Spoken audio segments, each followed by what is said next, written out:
ଦରିଦ୍ରତା ଛାଡ଼ୁନାହିଁ କି ଦେଖନ୍ତୁ ଯଦି ଆପଣ ଗୃହ ବନଉଛନ୍ତି କିମ୍ବା ଆପଣ ଗୃହ ଆଗରୁ ବନେଇକି ରହିଛନ୍ତି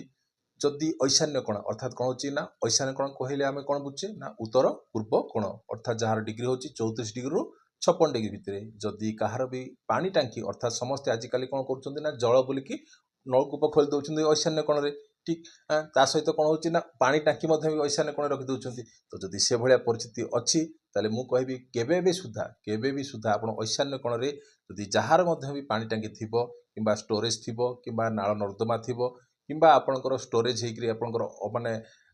କୁଡ଼ା କଚଡ଼ା ସବୁ ଜିନିଷ ଆପଣ ସେ ଭିତରେ ପକାଉଛନ୍ତି ତାହେଲେ ଦରିଦ୍ରତା ଆପଣଙ୍କ ଗୃହରୁ କେବେ ବି ହେଲେ ସେଠୁ ଯିବ ନାହିଁ କାହିଁକି ନା ପାଣି ଟାଙ୍କି ଲୋକମାନେ କ'ଣ କରନ୍ତି ତାକୁ ଜଳ ବୋଲି ଭାବିକି ଐଶାନ୍ୟ କୋଣ ରଖିଦିଅନ୍ତି କାହିଁକି ନା ଓଭର ହେଡ୍ ଅର୍ଥାତ୍ କ'ଣ ହେଉଛି ତା ଭିତରେ କ'ଣ ଯେଉଁ ପାଣି ରହୁଛି ଯେଉଁ ଟାଙ୍କି ସିଣ୍ଟେକ୍ସ ଭିତରେ ସେ କ'ଣ ଓଜନିଆ ଅର୍ଥାତ୍ ସେ ଶନିକୁ ରିପ୍ରେଜେଣ୍ଟ କରୁଛି ଅର୍ଥାତ୍ କ'ଣ ନା ଶନିକି ରିପ୍ରେଜେଣ୍ଟ କରୁଛି ତ ସେଥିପାଇଁ କେବେ ବି ହେଲେ ଆପଣଙ୍କର ଓଭର ହେଡ୍ ଟ୍ୟାଙ୍କ